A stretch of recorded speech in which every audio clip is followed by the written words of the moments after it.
Hello, welcome to Drehmoment. This video is in English today, but you will find German subtitles below. The reason is simple, because I'm today in a very secret location in southern Germany to see something totally new that is not on the market yet. Nio invited me to have a look behind the curtain to see two brand new cars which are not on the road yet. And I have the honor to walk around with the Chief of Design. Welcome, Kris Tomasson. Nice that you have me here and show me today. Thank you. What I'm going to go to see. Nice to have you here, and thank you for taking the time. Oh, it's my pleasure. So what I'm going to go to see. But today I'm going to show you Eve, was a concept car that we presented 2017, and our newest baby, the ET7, our premium sedan. Which was presented at the Nio Day early in 2021, and now year, yes. I can see it and touch close, it. Exactly, a view of it. Perfect. I'll take you through it from a design standpoint. Wonderful. So let's go. Okay, let's go. I'll take you through the Eve-Konzept car. So this was a concept car that we developed in 2017, but it was important for us because it was the sort of set the tone of our design philosophy moving forward. So it was our vision for autonomous driving, right? And that was the briefing behind it. So what was key for this, and what helped influence all our future products, was the sort of design language, the DNA. So on the front end, there's a few key defining things that we have here. We have this sort of X shape to the front face that you can see defined through here. Yes. And then from that, we've also a very strong, what we call sort of a shark nose. Yes. On the front. And then in plan view, you have this very distinct diamond cut, right? And so the X combined with the shark nose combined with this diamond cut sort of gives you our identity in three views, right? So in front, in plan view, and in side view, right? And those simple three elements is what then you'll see carried over to all our cars. Okay. And this is going back very deep. This one's going back very deep because as a concept car, this is an electric car. Yeah. No front engine, of course. So we want to really make a statement out of that. Okay, so because the sensors are quite way back. It's empty. It's okay. And this is a glass, so it's like another window out to the front. Okay, perfect. So when you come around to the side of the car here. So this is a car that is designed for autonomous driving from the beginning. So first thing you notice, there's actually no driver's door. Right? Yes. And from a package perspective, we've designed this car to maximize the interior space. So you have a very long wheelbase, short overhangs. That way you have a very spacious interior cabin. But what was key for us in terms of the exterior styling was, a lot of people may think that the future of autonomous cars is very utilitarian, right? And they may have a lot of concepts that are kind of boxes on wheels and things like that, but for us we still feel that a car needs to be emotional and dynamic and have a presence. So this car really still does that and achieves that with a very dynamic proportions and elegant styling as well. And this is not on purpose that you don't see glass? So this is to be a digital gradation as well, so you can dim this if at will, because for autonomous driving as well you may want some more privacy on the interior. So that's part of the concept of this as well. Okay. If you come around, to the back, maybe we'll have just a quick view of the back side. So again, part of our DNA is to have a very wide appearance with the car, taking advantage of the interior volume. We have this sort of spark bead tail lamp that you see during the animation there, and that's part of our signature as well. But again, very simple in terms of overall design language. If you come to the side now, we'll get a little glimpse of the interior. So as I mentioned before, there's actually no driver's door. There's only one central opening door for the actual passenger compartment. And this was made in such a way that it has this very deliberate cut to maximize the entry and to be more welcoming. And then as you can see, we've got a space, and I'll climb in. Wow. And this space is really optimized for let's say, living. It's a second living space. So what we've done is made a space that's, of course, spacious, but within that space it's very flexible, right? So for somebody who may want to relax or sleep, they can do so.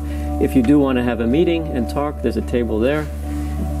And then for people who, even if there is the ability to drive, but even when not driving, there's nothing to say that you wouldn't want to sit up front. Just to talk. Just to talk. Yeah. Or you think about the opposite scenario. Today's scenario is the parents in the front and the kids in the back. The kids can be in the front and look outside, look at the view while the parents are in the back. So it's redefining what this space can be. Okay. So we have a lot of inspiration, obviously, in terms of interiors with the furniture, lighting, and we use different types of materials. Obviously more influenced, like I said, from furniture and fashion industry. And then one thing to note is this material here, as a detail. Is that the Karun? This is Karun. Okay, this is recyclable rattan. Okay. So this was the first use of this material in a car context, and it was done on this concept car. Once we saw it, we loved it, and we knew we had to bring it into production. So in a minute I'll show you how we brought that material into the ET7. And is there, this is level 5 obviously? This one would be level 5. Is there still an option to drive it myself? Yes, there is. So this retracts, pedals come out, and then you have the ability to drive. Okay. But like I said, what we've created here is more like a cockpit, like on a plane. So you would have to pass through here. Yeah, true. Because the main activity now happens in the rear, and this is sort of secondary. This is more your viewing deck, if you would. That's a good, But I always say that the scenario is if you take an autonomous drive on a trip, maybe you want to see the outside, right? Yeah. So why wouldn't you want to sit up front and see the Alps and all the rest of it, right? It's a scenic part view. of the scenic view. So, and it's very relaxing. You can relax here. But again, there's a lot of influence that this had now on our future products. So when we have a look at the ET7. Okay. What wheel size is this? Extra large. It's extra, okay. It's like 24 inches or probably something. 26, I would 26? think. Okay. Yeah.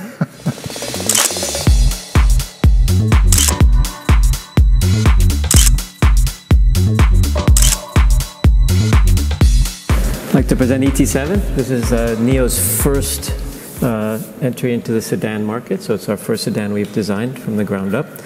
And so obviously this was an important vehicle for us. It's going to sort of set the tone for all our sedans moving forward. And like I mentioned, we took a lot of influence from Eve. Okay. So first thing you notice is there's a strong family resemblance between the two cars, especially on the front end. We have this X-bar, like I said, from front view. We have this very distinctive shark nose from side view, and we have this distinctive diamond cut from plan view.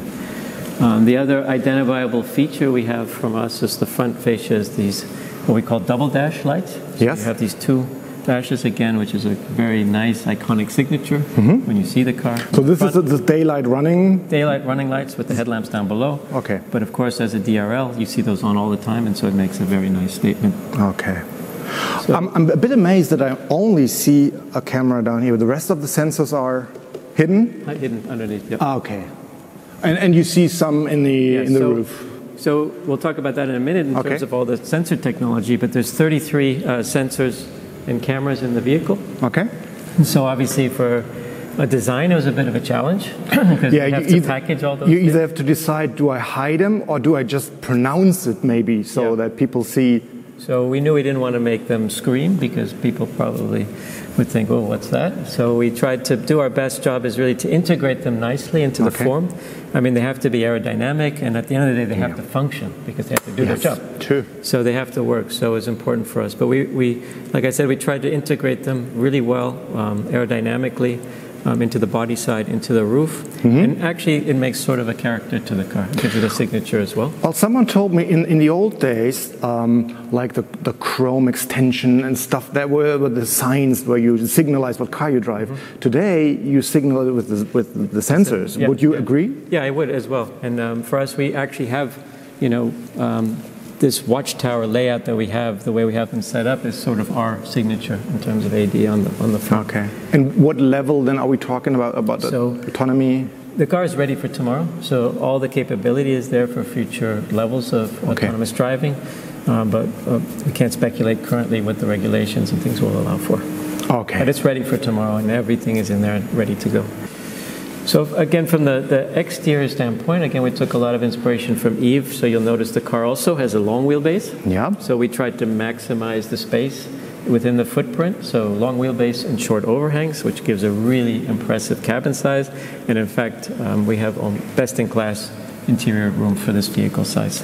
And you can see that it still is dynamic. It's still a sedan. It's very pure. Yeah. So what I might touch on too is our design principles. So we have 4 key design principles that we try to embed into everything we do, right? So one is pure, then human, progressive, and sophisticated. Mm-hmm. So if we have all those 4 elements baked into the product, then we know it's really a Nio product.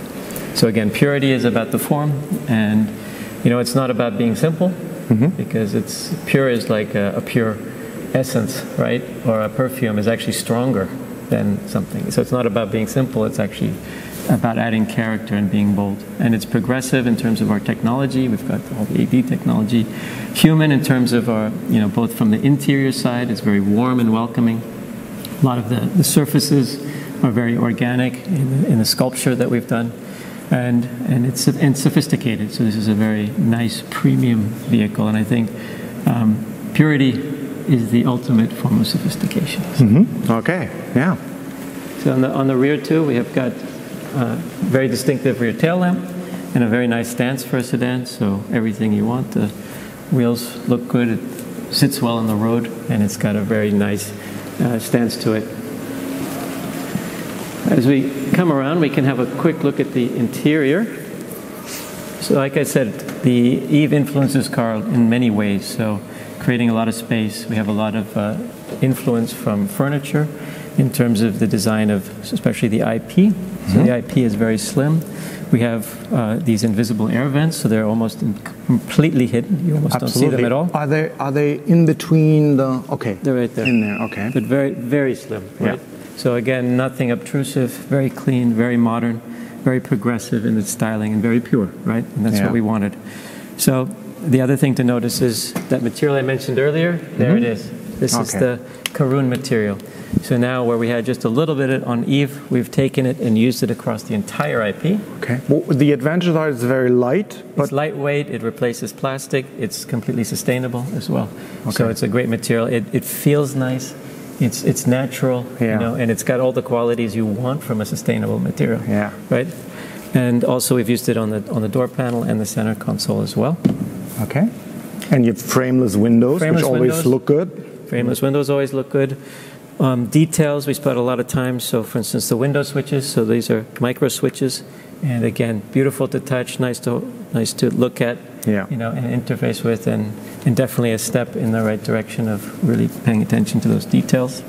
The interface, we still have nice digital interface between everything. This is digital capable, but again, we have Nomi.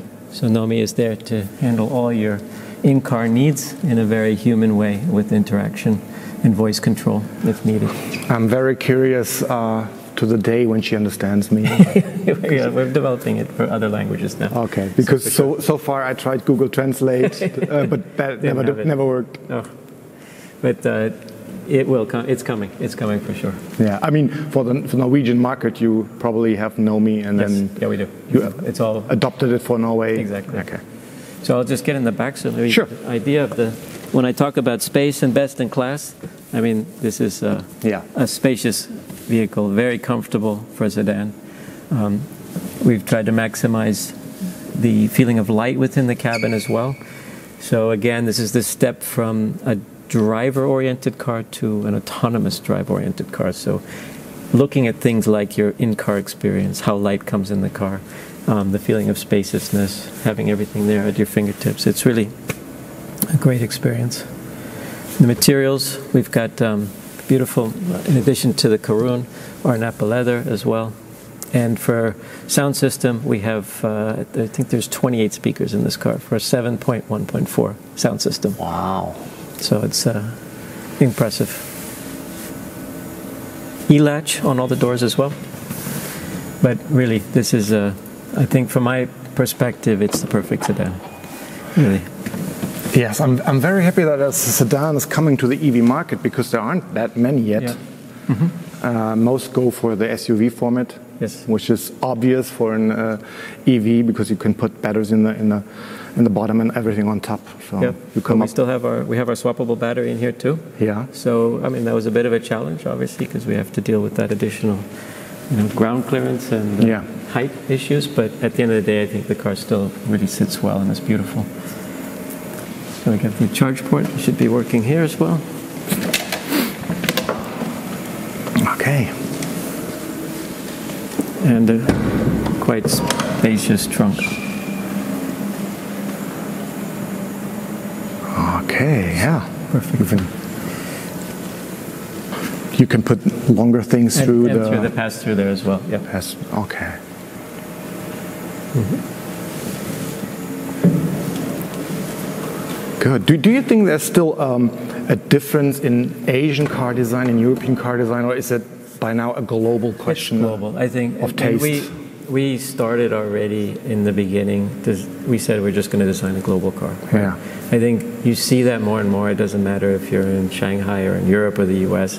You see the same cars, you see the same products, you see in the same fashion, right? There's maybe some smaller levels of differentiation, maybe colors, so we look at that. Yeah, color has always a meaning in China, right? Exactly, colors, so we look at, like for Norway now we're looking at special color palette for Norway as well and for EU. But overall we want to create just a global vehicle. The brand was started with that intent. So everything we did from the logo to the name, everything was, we wanted to be a global brand with a sort of an appeal to a global audience. Well, I have the right guy for the logo. I mean, it's the blue sky is coming, is the meaning. Yeah. How can I interpret the two forms? Exactly. So blue sky coming was sort of it's the Chinese translation from the Chinese name of our company, Weilai. And so we have sort of this key company value, which is vision and action, right? So if you look at the logo, it's sort of split in half with a horizon, right? And that the upper part is the sky, which is about the vision, and the lower part is the earth and the ground, which is the action leading towards that future. Okay. So it has a lot of meaning as well. Okay. Good. Perfect. Really? Thank you. Good. Thank you. Okay, that's it. That was my walk around with Kris Tomasson from Nio. If you have any questions or comments, please leave them below. A thumb up is very welcome. And if you have not, please subscribe to Drehe Moment. And the next video will be in German again, I promise. Thanks to the next vehicle.